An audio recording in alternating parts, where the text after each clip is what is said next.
히브리서 5장 1절에서 10절은 이 안에는 현대인들에게 낯선 단어가 많이 나옵니다. 히브리서가 구약 성경을 배경으로 기록된 문서라서 특히 그렇습니다. 대제사장, 속죄제, 아론, 멜기세덱, 반차 등등입니다. 그 바깥에 있는 사람들이 이런 단어를 들으면 좀 해괴하다, 아니면 아주 낯설다, 그렇게 생각할 겁니다. 이런 단어들로 인해서 이 본문을 우리가 따라서 읽기가 약간 불편합니다. 속도가 잘 나지 않습니다. 근데 내용은 복잡하지 않습니다. 오늘 본문, 설교 본문 앞에 나오는 구절, 히브리서 4장 14절부터 보면 그 내용을 좀 더 정확하게 이해할 수 있습니다. 14절은 이렇습니다. 그러므로 우리에게 큰 대제사장이 계시니 승천하시니 곧 하나님의 아들 예수시라. 우리가 믿는 도리를 굳게 잡을지어다. 본문은 예수 그리스도를 구약의 대제사장으로 묘사했습니다. 근데 단순히 대제사장이 아니라 큰 대제사장, 대제사장을 하이 프리스트라고 하거든요. 거기다가 그레이트를 더 붙여요. 킹 제임스 버전에 그렇게 번역되어 있습니다. A great high priest. 대제사장의 역할이 예수 그리스도에게서 완성되었다는 뜻입니다. 내용은 아주 간단하죠. 본문 6절과 10절에는 예수 그리스도가 멜기세덱의 계열에 따른, 이 반차라는 단어가 그 계열이라는 뜻이에요. 그에 따른 대제사장이라는 표현이 나옵니다. 원래 구약의 대제사장은 모세의 형인 아론 후손이 맡았습니다. 그리고 세월이 흐른 다음에는 12지파의 한 지파인 레위지파 후손이 맡았습니다. 멜기세덱은 이 아론이나 레위지파와 관계가 없어요. 그는 훨씬 이전의 역사로 소급되는 인물입니다. 그 내용은 대충 알만한 분들은 아실 겁니다. 아브라함이 그 당시에는 아브람, 아직 이름이 바뀌기 전이에요. 똑같은 사람입니다. 아브람이 초기죠. 포로로 잡힌 조카 롯을 구출하고 돌아올 때 그를 맞이한 인물이 살렘, 예루살렘 근처겠죠. 살렘 왕 멜기세덱입니다. 창세기 본문에 따르면 14절, 18절 그는 지극히 높으신 하나님의 제사장이었습니다. 그게 그 유대인들의 제사장인지 아니면 그 토착 종교의 제사장인지는 우리가 잘 모릅니다. 아마 후자에 속할 겁니다. 어쨌든 제사장으로 묘사되어 있습니다. 그가 아브라함을 축복했고요.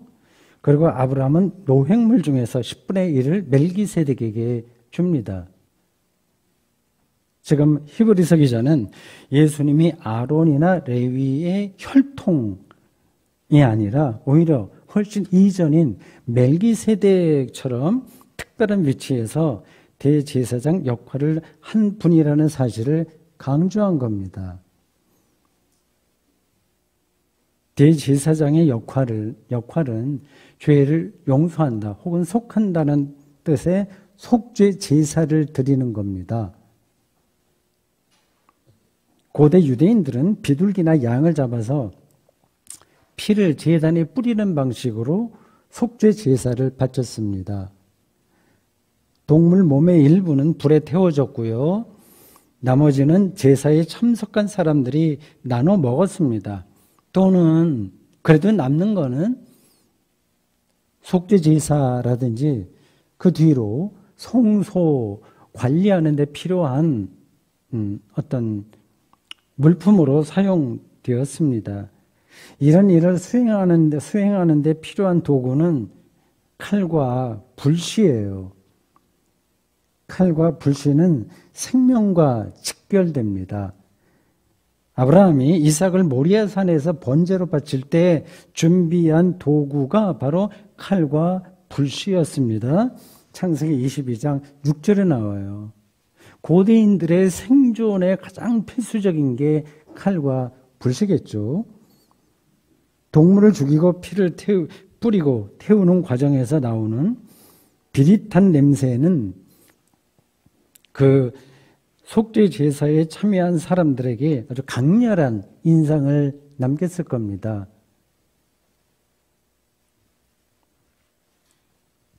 고대 유대인들이 속죄 제사를 중요한 종교 의식으로 여긴 이유는 다른 민족에게는 별로 그게 특징적으로 나타나지는 않아요. 제가 어렸을 때 집안에서 제사를 드리는 것 참석하지만 그건 조상을 기리는 거지 속죄하고는 좀 거리가 있습니다.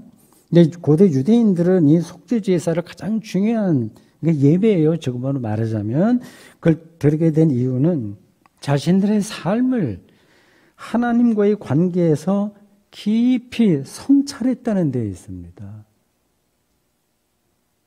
그렇게 사는 사람이 있고 다르게 사는 사람이 있어요. 그 하나님은 창조주이십니다. 그 하나님의 창조는 선했어요. 모든 생명체에게 복을 주셔서 세상에 가득 차라 충만해라 그렇게 명령하셨습니다. 특히 하나님은 당신의 형상대로 사람을 남자와 여자로 만드셨고 세상의 모든 것을 다스리라 그렇게 말씀하셨습니다. 하나님이 창조를 마친 다음에 모든 것을 보시니 심히 좋았더라. 창세기 1장 31절이 그렇게 말합니다. 그런데 세상은 심히 좋게 흘러가지 못했죠. 온갖 파멸적인 일들이 발생했습니다. 우리가 눈으로 보고 있는 바고 지금도 일상으로 경험하는 일들입니다. 고대 유대인들은 그렇게 된 이유가 죄 때문이라고 보았습니다. 심각한 문제는 아무리 노력해도 이 죄의 능력이 없어지지 않는다는 사실에 있습니다. 죄의 문제를 해결할 능력이 자신들에게 없다는 사실을 이제 깊이 깨달은 거죠. 유일한 해결책은 하나님에게 용서받는 것이었습니다. 다른 길이 없어요. 그런 생각이 속죄 제사 형태로 자리를 잡았습니다. 아주 뛰어난 민족이죠. 인간을 아주 심층적으로 이해했기 때문에 가능한 종교의식입니다.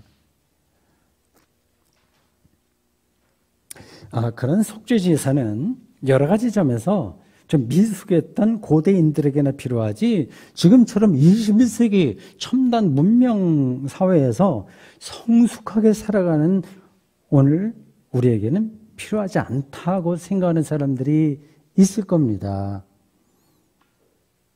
과연 그럴까요? 지금 일반 세상에서 지성인들이 예배, 그건 뭐 형식적인 건데 그건 뭐 필요할까 하고 생각하는 거 비슷한 겁니다. 과연 사람이 성숙할까요? 2000년 전 사람보다 오늘 우리가 더 성숙한 사람이라는 증거는 하나도 없습니다. 물질적으로 더 풍요하게 산다고 하는 사실의 그 증거는 물론 아닙니다. 당연하죠. 우리가 사이콜로지, 심리학, 물리학, 정치학에 대한 정보를 더 많이 안다는 사실도 확실한 증거는 못 됩니다. 그걸 안다고 해서 성숙한 사람이 되는 게 아니에요. 스마트폰에서 손을 떼지 않고 세속사회에서 대단히 역동적으로 사는 사람들이 노동과 기도만으로 수도원에서 소박하게 사는 사람들보다 더 성숙하거나 더 행복하게 사는 게 아니듯이 말입니다.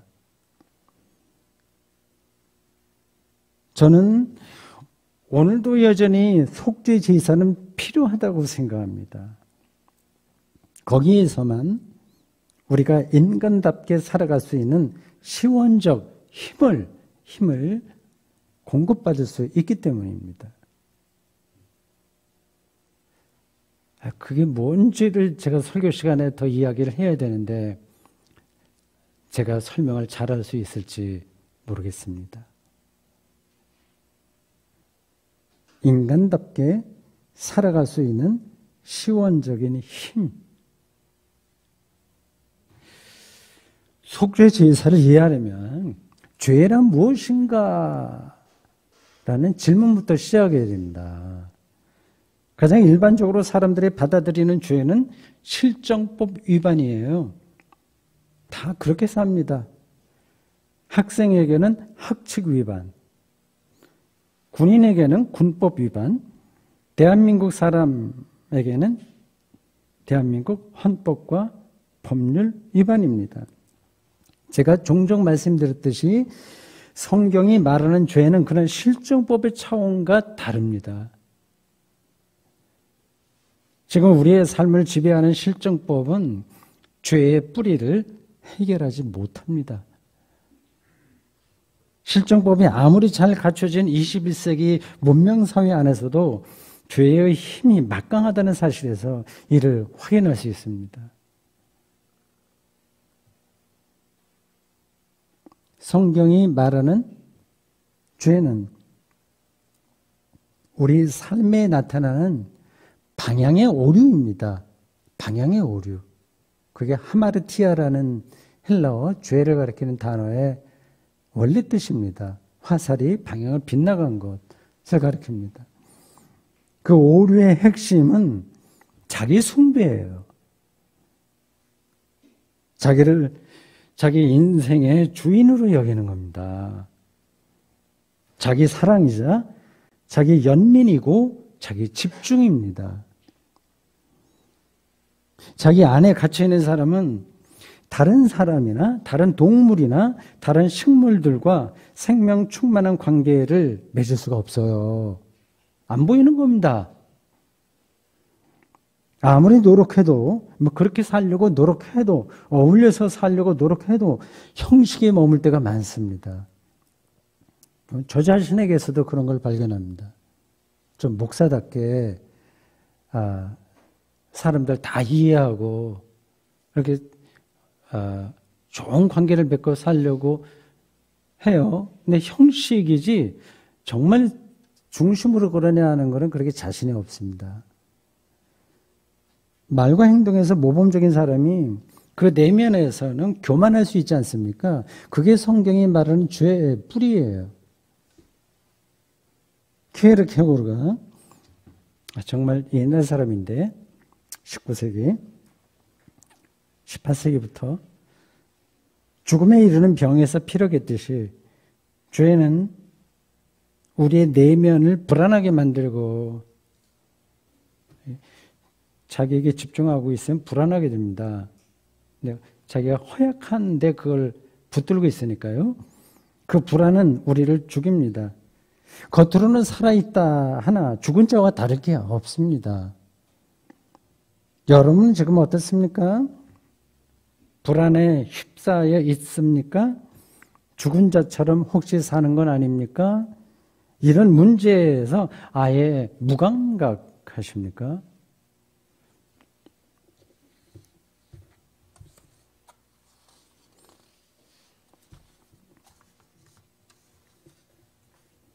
이 죄와 불안의 문제는 우리의 생존 방식과 직결되어 있어서 벗어나기가 불가능합니다.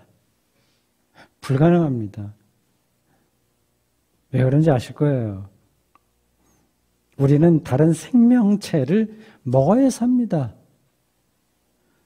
아주 옛날에는 수렵과 채집의 방식으로 먹고 살았는데 지금은 가축 사육과 지금 공장식 사육도 많이 하죠. 대다수가 그렇게 할 수밖에 없어요. 농경 방식으로 먹고 삽니다. 살려면 다른 생명체를 먹어야 돼요. 먹지 않으면 우리는 죽습니다. 현대 사회에는 이런 문제가 더 복잡하게 돌아가요. 부자 나라는 더 부자가 되려고 하기에 가난한 나라 사람들은 더 힘들어집니다. 우리가 커피를 값싸게 마시면 좋잖아요. 그러면 커피를 생산하는 되게 가난한 나라 농부들이 하는데 그들의 삶은 나아지지가 않습니다. 택배비를 낮추면 값싸게 택배 보낸다고 해서 좋아하는데 택배 기사들의 삶이 힘들어집니다. 이런 일들을 생각하면 우리가 여유 있게 사는 삶 자체가 미안하고 불안한 겁니다. 우리는 구조적으로 그리고 실존적으로 죄에서 벗어나지 못합니다. 속죄 제사를 드리지 않을 수가 없는 거예요. 우리는 평소에 죽음을 모른 척하고 지내듯이 실존적인 죄의 경향성과 불안을 모른 척합니다. 아닌 것처럼 살아갑니다.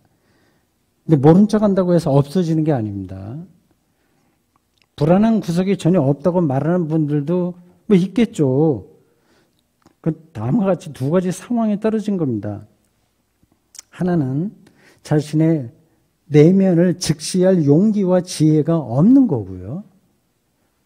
다른 하나는 영적으로 혹은 정신적으로 좀 뻔뻔한 겁니다.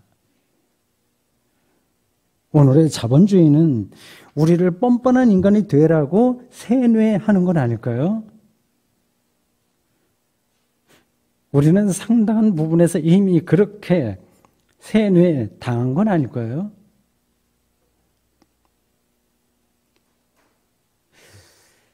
김선우 시인이 있어요. 50세 된 여자분이십니다. 그분의 최근 시집 내 따스한 유령들에 나오는 시, 연작시예요. 마스크에 쓴 시 2번이에요. 2의 한 연을 읽어드리겠습니다. 50세 된 한 여류 시인의 세계관 그리고 그의 아픔 그런 것들이 느껴질 겁니다. 잉여의 발생이, 잉여, 남는다는 거예요, 잉여. 자본주의의 아주 본질입니다, 잉여. 잉여의 발생이 부추기는 탐욕, 무기와 노예, 땅에 대한 소유권을 주장하면서 병든 인간. 잉여가 없다면 살기 위해 협력했을 수도 있는데 잉여가 발생하면 반드시 폭력이 시작된다. 최초의 잉여를 점유한 세력이 씨 뿌린 악의 계보. 어떻게 해야 나쁜 피로부터 탈출할 수 있을까? 만년 동안 후퇴 없이 몸통을 불려온 지옥을. 김선우 시인은 나쁜 피로부터 탈출할 수 없다고 절망합니다. 우리의 일상을 지배할 듯한 기세를 보이는 정치가 우리에게 탈출구는 당연히 아닙니다. 우리의 삶을 대한민국의 정치도 과잉입니다. 곧 필요하긴 한 건데 그렇습니다. 우리의 삶을 더 나쁘게 만들지만 않는다면 정치는 제 몫을 다하는 게 아닐까 하는 생각이 종종 들어요. 선한 양심과 정치력을 동시에 갖춘 정치인들만 활동하는 게 아니기 때문입니다.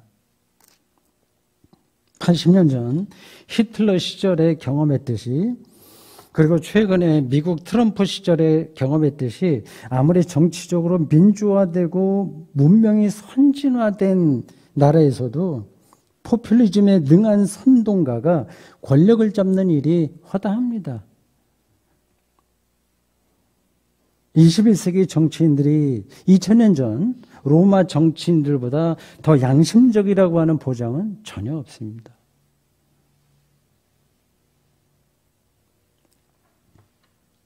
저는 히브리서 기자가 전하는 말씀에 근거해서 탈출구는, 즉 구원의 길은 예수 그리스도라고 생각하고 믿습니다. 왜냐하면 큰 대제사장이신 예수 그리스도야말로 구원의 근원이기 때문입니다. 이런 말이 너무 상투적이다, 너무 도식적이다, 혹은 진부하다, 혹시 그렇게 생각되시나요? 일단 8절과 9절 말씀을 읽겠습니다. 마음을 열어놓고 들리는 말씀 그대로 한번 들어보십시오. 그가 아들이면서도 받으신 고난으로 순종함을 배워 온전하게 되셨은즉 자기에게 순종하는 모든 자에게 영원한 구원의 근원이 되시고, 알쏭달쏭한 이야기죠. 현실과 너무 동떨어진 느낌도 들 겁니다. 여기도 까다로운 단어가 여러 나옵니다. 아들, 고난, 순종, 배움, 온전하게 됨, 영원한 구원, 구원의 근원, 이런 단어들입니다. 각각의 해석이 다 필요한 단어예요. 핵심적으로는 하나님의 아들이신 예수 그리스도가 구원의 근원이라는 뜻입니다. 이 구원은 곧 속죄를 가리켜요. 구원과 속죄는 같은 이야기예요. 기독교 전통은 예수 그리스도를 통해서 속죄 제사가 완성되었다고 보았습니다. 그래서 더는 동물을 잡아서 피를 뿌리거나 태우는 방식으로 예배드리지 않습니다. 오히려 하나님께 영광을 바치는 방식으로 예배를 드립니다. 이미 예수 그리스도를 통해서 단번에 속죄 사건이 일어났으니까 하나님께 영광을 돌리는 겁니다. 우리에게 여전히 죄의 속성이 남아 있으나 거기에 좌절하지 않고 오히려 감사 찬송을 올립니다. 본질의 차원에서는 죄가 극복되었기 때문입니다. 지금 여러분은 예수 그리스도를 통한 속죄 경험이 있으십니까? 각자 답은 다르겠죠. 다음에 설명을 들으면 여러분은 그렇다, 그렇게 대답하실 겁니다. 또 그렇게 기대합니다. 예수 그리스도가 구원의 근원이 된 이유는 그가 온전하게 되었기 때문이라고 본문이 말합니다. 온전하다는 말은 킹 제임스 버전은 perfect 이렇게 되어 있어요. 완전하다. 그 말은 하나님과 하나 되었다는 뜻이에요. 성경이 종교 언어라서 그냥 우리 낱말로만 보면 와닿지 않을 수 있습니다. 예수님은 원래 하나님의 아들인데 뭐 또 하나님과 하나 되었다는 말이냐, 이상하게 들리긴 합니다. 하나님의 아들이었다고 해서 당연히 인간 역사에서 예수님이 하나님과 하나 되는 건 아닙니다. 좀 말이 이상하죠. 예수가 자신의 역할을 감당하지 않았다면, 즉 자신의 소명에 충실하지 못했다면 그는 온전하게 될 수 없었습니다. 비유적으로 이렇게 설명할 수 있어요. 우리나라를 대표하는 소프라노 가수는 조수미 씨입니다. 88 올림픽 때에 서울에서 열렸던, 그때부터 이제 우리나라에 많이 알려지게 됐죠. 그는 위대한 성악가가 될 소질을 갖고 태어난 거예요.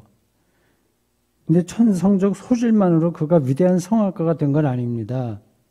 흔한 말로 1%의 재능과 99%의 노력의 천재를 만든다는 것처럼 조수미 선생은 성악가가 되려는 자신의 소명을 충실하게 감당한 거예요. 비유적으로 제가 예수님이 하나님의 아들이 되었다는 말을 이렇게 설명한 겁니다.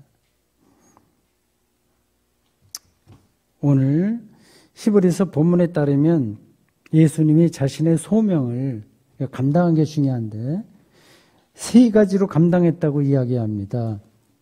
하나는 고난받는 자이고, 둘째는 순종하는 자이고, 셋째는 배우는 자입니다.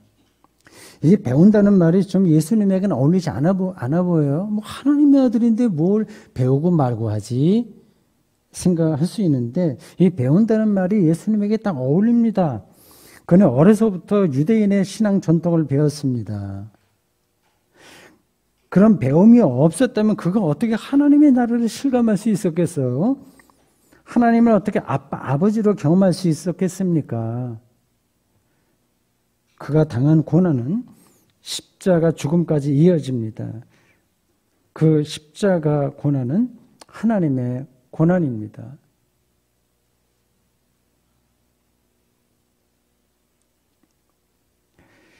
이 세 가지 중에서 가장 중요한 요소는 제가 보기에 순종입니다. 예수님은 십자가의 죽음을 예감하고 힘들어하셨죠. 그 운명을 받아들이기 어려웠습니다. 뭐 당연하죠. 힘들어할 수밖에 없습니다. 신명기 21장 23절에도 나무에 달린 자는 하나님께 저주를 받은 자라고 말이 나오고요. 십자가 나무에 달려 죽는 것은 저주받은 겁니다. 유대인들이 다 그렇게 생각을 했어요. 바울도 고린도전서 1장 23절에서 예수의 십자가 죽음은 유대인들에게 거리낌의 대상이고 이방인들에게 미련한 운명이라고 말했습니다. 아주 사실적인 이야기예요. 예수님도 십자가에 달렸을 때 아람어로 이렇게 외치셨다고 하죠. 엘리 엘리 라마 사박다니. 마가복음 기자는 이를 나의 하나님 왜 나를 버리십니까? 이렇게 번역까지 해주었습니다.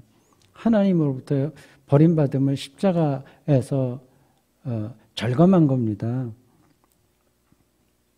생각해 보십시오. 하나님이 말씀으로 우주를 창조한 분이라면 굳이 예수님의 십자가 죽음이 아니라 그냥 말씀 한마디로 인류를 구원할 수 있는 거 아닙니까? 이 절차가 이렇게 복잡하게 한 30대 초반의 유대인 한 남자의 십자가 죽음을 인류 구원의 유일한 길로 하십니까? 이해가 잘 안 되잖아요. 예수님도 이해가 안 됐을 겁니다.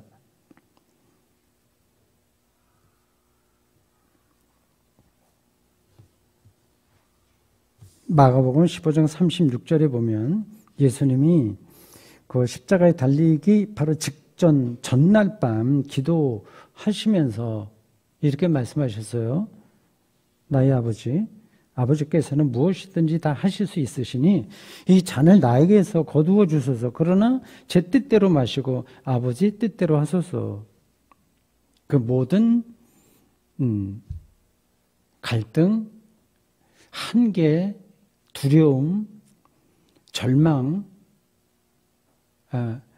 그런 것들을 딛고 일어서서 예수님은 순종했습니다. 국가를 위해서 죽음을 택하는 사람도 있고, 뭐 가문이나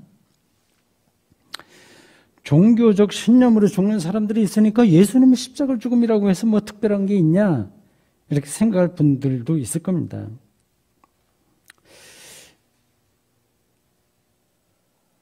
그걸 어떻게 설명을 해야 될까요? 여러분들이 다 저희 머릿속에는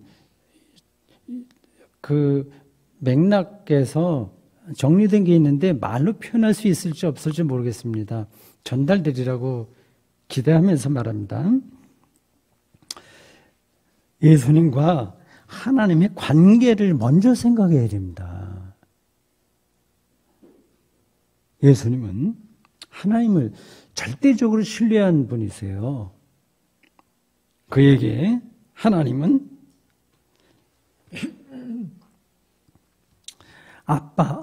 아버지였습니다. 가까이 온 하나님 나라를 현실로 믿고 경험했습니다.